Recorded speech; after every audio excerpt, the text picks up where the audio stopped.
Pemirsa, kita beralih ke informasi lain. Di tengah panasnya kasus tuduhan ijazah palsu yang menyeret namanya, mantan Presiden Joko Widodo memberi sinyal mengejutkan.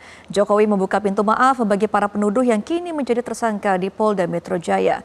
Meski memaafkan, Jokowi menyebut proses hukum tetap berjalan.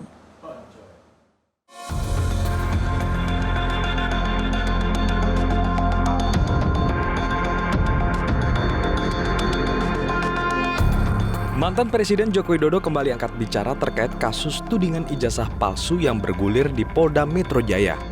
Selain mengapresiasi langkah polisi melakukan gelar perkara khusus, Jokowi juga tak mempermasalahkan langkah penyidik yang memperlihatkan ijazah kepada para tersangka. Menurut Jokowi, langkah tersebut merupakan bentuk keterbukaan. Ayah dari Wakil Presiden Gibran Rakabuming Raka itu juga bicara soal memberikan maaf kepada para penuduh ijazah palsu. Jokowi mengaku sebagai pribadi bisa saja memaafkan sejumlah pihak yang ia laporkan dalam kasus pencemaran nama baik terkait tudingan ijazah palsu. Namun pemberian maaf tak akan secara otomatis menggugurkan proses hukum. Dalam kesempatan itu, Jokowi kembali menegaskan bahwa ijazah miliknya asli. Urusan maaf, memaafkan itu urusan pribadi. Kalau urusan hukum, ya urusan hukum. Kita hormati proses hukum yang ada. Pak, kalau tanggapan terkait dari tersangka, Pak, dari Egy Sujana itu terkait menanggapi ijazah Pak Jokowi ternyata asli, itu seperti apa? Mengakui kalau asli? Ya memang asli. Ini gimana sih? Ya memang asli. Artinya kalau dari... Artinya ya memang asli. Sekali lagi urusan maaf, memaafkan itu urusan pribadi. Urusan hukum ya, urusan hukum.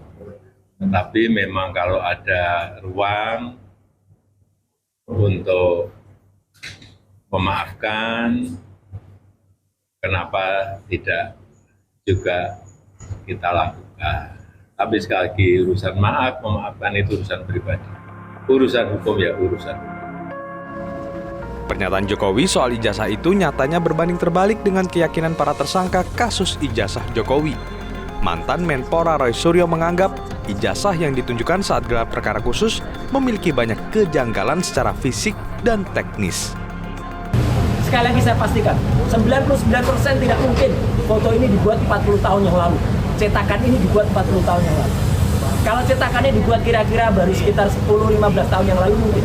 Karena sangat kontras. Sangat kontras. Tidak mungkin foto sangat kontras ini. Apalagi dulu di Jogja hanya ada beberapa studio foto profesional yang saya sebutkan dalam tulisan panjang saya. Ada Star, ada Huasin, ada Likong, ada Arta Duta, Joni Indarta, Heri Gunawan dan sebagainya. Kita sebagai mahasiswa nggak kuat untuk nyetak di situ. Kita nyetaknya di gerobak-gerobak cetak pinggir jalan dengan lampu petromak. Itu tahun 85. Iya, dan mahasiswa yang nyetak di sana biasanya nyetak pas fotonya pada saat itu jadi, tapi lihat 10 tahun, 20 tahun lagi, pas fotonya hilang, sudah memburam. Ijazahnya Bang Respon saja, yang kira-kira usianya baru 20 tahunan, gambarnya sudah memudar, sudah nggak kelihatan lagi itu respon atau tidak. Ya, jadi di sini kelihatan benar bahwa ini sangat tidak mungkin. Dan apa yang tadi dikatakan kelihatan emboss dan juga watermark, itu hanya secara grafis. Watermark itu kalau dia ijazah benar, dia sangat tajam seperti ini, Pak. Nah, ini ijazah benar ini. Watermarknya nampak betul. Embossnya pun juga nampak betul dan bisa diraba.